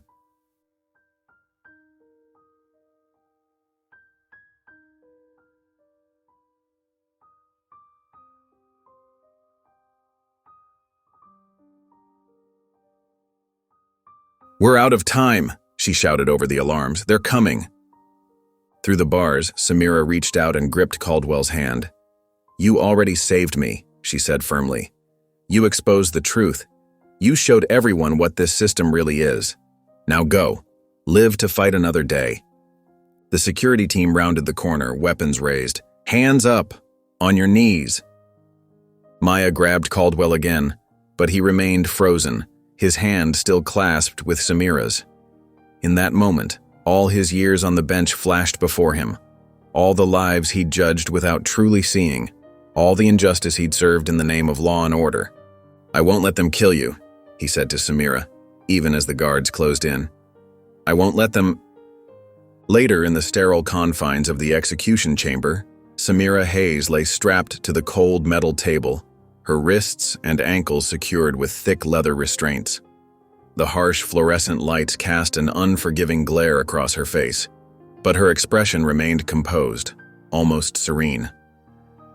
The prison chaplain stood beside her, his Bible open as he recited passages in a low, somber voice. Samira didn't focus on his words. Instead, her eyes remained fixed on the ceiling, counting the tiles, refusing to give in to the fear that threatened to overwhelm her. The white-tiled room smelled of antiseptic and bleach, masking the darker purpose it served. Through the observation window, she could see shadows moving, witnesses gathering to watch her die. The prison doctor methodically prepared his instruments on a small steel tray, the vials of lethal chemicals arranged in precise order. His hands moved with practiced efficiency, as if he were preparing for a routine medical procedure rather than an execution. The soft clink of glass vials against metal echoed in the chamber. 2 floors below, chaos erupted in the prison corridors. Caldwell struggled against the iron grip of 2 guards who dragged him toward the warden's office. His polished shoes squeaked against the linoleum floor as he fought to plant his feet. "Let me go!" he shouted, his voice carrying through the concrete hallways. "You're about to execute an innocent woman. She's a federal agent." Maya thrashed beside him, held firmly by another guard. Her eyes darted around, searching for any possibility of escape, but the corridor was filled with armed officers. Their borrowed uniforms, meant to help them blend in, now felt like a mockery. "Listen to me." Caldwell's voice cracked with desperation. Samira Hayes was working undercover. She infiltrated the True Sons of Liberty. Check her FBI credentials. Some of the younger guards exchanged uncertain glances. One of them, barely out of training, shifted uncomfortably and loosened his grip slightly. But the older guards remained stoic, their faces hardened by years of similar protests from condemned prisoners and their advocates. "Keep moving," the senior guard ordered, pushing Caldwell forward roughly. In the execution chamber, the doctor inserted the IV line into Samira's arm with practiced precision. She didn't flinch, though the needle stung as it pierced her skin. A guard standing by the door checked his watch and made a note on his clipboard. 5 minutes remained until the scheduled execution time. The warden's office door loomed ahead as the guards pushed Caldwell and Maya forward. Through the window, they could see Warden Phillips speaking urgently into his phone, his face flushed with anger. The protests outside had grown louder, the sounds of conflict filtering through even these thick walls. Just before they reached the door, Caldwell twisted in the guard's grip. "Wait, the governor, I have him on the line." The guards hesitated, their steps faltering. Warden Phillips looked up sharply through the office window. "My phone," Caldwell continued, his voice steady despite his racing heart. "Right pocket. The governor's waiting to speak to the warden. He needs to verify something about this execution." The senior guard frowned, but uncertainty flickered across his face. Even a hardened corrections officer couldn't ignore a potential call from the governor. He nodded to his partner, who cautiously reached into Caldwell's pocket and retrieved the phone. Maya watched intently, understanding Caldwell's desperate gambit. It was a bluff, a dangerous one, but it bought them precious seconds. She felt the guard holding her shift his weight, his attention divided between her and the unfolding situation. The senior guard examined the phone's screen, his brow furrowed. In that moment of distraction, Maya made her move. She drove her elbow backward into her captor's solar plexus, then twisted free as he doubled over, gasping. In the same fluid motion, she swept his legs out from under him. The corridor erupted into chaos. Guards shouted and reached for their weapons, but the confined space worked against them. Maya moved with the precision of someone who had trained for exactly this kind of situation, using the guards' numbers against them as they stumbled over each other. "Stop them," the senior guard bellowed, but his order was drowned out by a new sound, the prison's internal communication system crackling to life with an urgent message from the front gate. The warden burst out of his office, phone still in hand, his face pale. The chaos in the corridor froze as his voice cut through the commotion. "Hold everything. We have a situation." Through the small windows lining the corridor, they could see emergency vehicles arriving at the prison gates, their lights painting the walls in alternating red and blue. The faint sound of helicopters grew louder, drowning out even the protests. In the execution chamber, the doctor paused with the first syringe in hand, looking uncertainly at the guard by the door. The guard's radio crackled with urgent chatter, too garbled to make out clearly. The chaplain stopped mid-verse, his Bible hanging forgotten at his side. Samira remained still on the table, her eyes still fixed on the ceiling but her mind racing. Something was happening. The air in the chamber had changed, charged with uncertainty and tension. The mechanical clock on the wall ticked loudly in the sudden silence, marking each precious second. Back in the corridor, Caldwell stood very still in the guard's loosened grip, watching the warden's face carefully. His bluff about the governor had bought them the seconds Maya needed. But now something else was happening, something beyond their desperate plan. The warden pressed his phone to his ear, listening intently. His face cycled through a range of emotions: confusion, disbelief, and finally, something close to fear. When he spoke, his voice carried the weight of authority but also a tremor of uncertainty. "All personnel hold positions," he ordered. "Nobody moves until I verify this." Meanwhile, Maya's fingers flew across her phone's keyboard, her face illuminated by the small screen as she executed the commands she'd prepared for this moment. Despite the chaos in the corridor, her movements were precise and deliberate. Years of activist work had taught her how to operate under pressure, and now those skills were Samira's last hope. "I'm in their system," she muttered, more to herself than to Caldwell. The prison's security feed appeared on her screen, showing multiple camera angles of the execution chamber. Samira lay strapped to the table, stoic and dignified even in what could be her final moments. The sight made Maya's chest tighten with urgency. With a few more keystrokes, she redirected the feed to major news networks across the country: CNN, Fox News, MSNBC, their regular broadcasts suddenly interrupted by the stark reality of what was happening inside the prison walls. The execution chamber, usually hidden from public view, was now exposed to millions of viewers. Social media exploded as people shared the leaked footage. "Save Samira Hayes" began trending within minutes. Comments flooded in from horrified viewers, many calling their representatives, demanding immediate action. The footage showed not just Samira but the entire machinery of death: the clinical preparation, the medical equipment, the witnesses gathering. It transformed an abstract concept into a visceral reality that nobody could ignore. Inside the chamber, the doctor and guards remained unaware that their actions were being broadcast to the nation. The executioner stood ready, the first syringe of the lethal cocktail prepared. The warden consulted his watch again, his face tense with the weight of protocol and procedure. Caldwell watched the scene unfold on Maya's phone, his heart pounding. He knew they needed something more than public outrage. They needed official intervention. With trembling fingers, he dialed the governor's private number, one he'd been given years ago at a political fundraiser but had never used. To his surprise, the call connected. The governor's irritated voice came through clearly. "Who is this? How did you get this number?"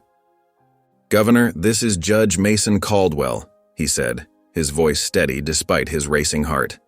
"You're about to make the biggest mistake of your political career." "Caldwell, the disgraced judge, you have some nerve?" "Listen to me!" Caldwell's shout echoed through the corridor. "Turn on your TV right now. Every major network is showing your execution chamber. Millions of people are watching you about to murder an FBI agent." There was a pause on the line, followed by the sound of a television being turned on. Caldwell could hear the governor's sharp intake of breath as he saw the footage. "If you let this happen," Caldwell continued, his voice dropping to a dangerous growl, "you'll be remembered as the man who murdered an FBI agent on live TV. Your political career will be over. Your legacy will be destruction. Is that what you want?" In the execution chamber, the clock struck 0. The warden raised his hand, the predetermined signal to begin the execution. The executioner stepped forward, his gloved hand steady as he reached for the IV line. Time seemed to slow down as he began to depress the plunger, sending the first lethal chemical flowing toward Samira's veins. The governor's voice crackled through Caldwell's phone, uncertain now. "These accusations, if they're true," "They're true," Caldwell pressed. "Every word. And right now, millions of people are watching. They're seeing everything. What happens next is on you." The executioner had pushed the plunger halfway down when the phone on the chamber wall rang. The harsh electronic tone cut through the silence like a knife, making everyone jump. The warden strode to the phone, his face showing annoyance at the interruption of protocol. He lifted the receiver. "This is Warden Phillips." The governor's voice boomed through the line so loudly that everyone in the chamber could hear it. "Stop the execution." The room froze. The executioner's hand remained suspended over the plunger, now half depressed.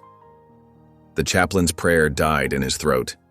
The doctor stood motionless, his instruments gleaming under the harsh lights. Even Samira, who had maintained her composure throughout the ordeal, turned her head slightly toward the phone. "Sir?" the warden asked, his voice wavering with uncertainty. "I said stop. That's a direct order." The governor's voice carried the edge of panic now. "Do not proceed with this execution. I repeat, do not proceed." The warden's face drained of color as he processed the command. He turned to the execution team, his authority momentarily forgotten in the shock of the moment. Then, recovering himself, he gave the order. "Stop the procedure. Remove the 4 immediately." The doctor hurried forward, his hands gentle but quick as he withdrew the needle from Samira's arm. The executioner stepped back from the equipment, carefully setting down the partially used syringe. Through the observation window, witnesses murmured in confusion, their phones already out, recording everything. Maya's hack had worked perfectly. The entire scene was still broadcasting live across the nation. Millions watched as the execution team began to disconnect the equipment, as the chaplain closed his Bible with shaking hands, as the warden spoke quietly into the phone, receiving further instructions from the governor. In the corridor outside, Caldwell sagged against the wall, his phone still pressed to his ear. The guards who had been restraining him and Maya stepped back, uncertain of their role now that the situation had changed so dramatically. Maya continued to monitor the feeds on her phone, ensuring that every moment was captured and preserved. The nation watched as Samira Hayes, still strapped to the execution table, allowed herself the smallest of smiles. It wasn't relief. She was too controlled for that. It was something else. Vindication. The system that had tried to silence her had just exposed itself to the world. Chaos erupted nationwide after Samira's execution was halted. Protests dominated news coverage, with supporters and opponents clashing outside the prison. The true Sons of Liberty responded violently, burning buildings and attacking journalists as their legitimacy crumbled. Untainted FBI agents swiftly arrested corrupt officials, including Police Chief Harris and the district attorney, broadcasting their captures live. Caldwell watched from hiding with Maya, who reported growing calls for congressional hearings. 3 weeks later, he testified, gripping the podium as he exposed the corrupt system and his own complicity in racial injustice. His confession destroyed his legal career and reputation, yet left him feeling unburdened. 2 months later, he met with Samira, who rejected his apology but acknowledged his actions mattered, suggesting they might be enough to build something new on. Years passed with slow, painful reforms. Caldwell turned to advocacy work, using his insider knowledge to fight injustice. At a rally, he watched Samira speak, her words resonating deeply. Real justice isn't about punishment. It's about fixing the world so no one needs to be punished in the first place. Sitting alone afterward, Caldwell reflected on his journey from believing justice meant following the law to understanding it meant building a truly equal system for everyone. If you enjoyed the story of Samira, I handpicked this next story that you will love. Please don't miss this one. Click here to watch it.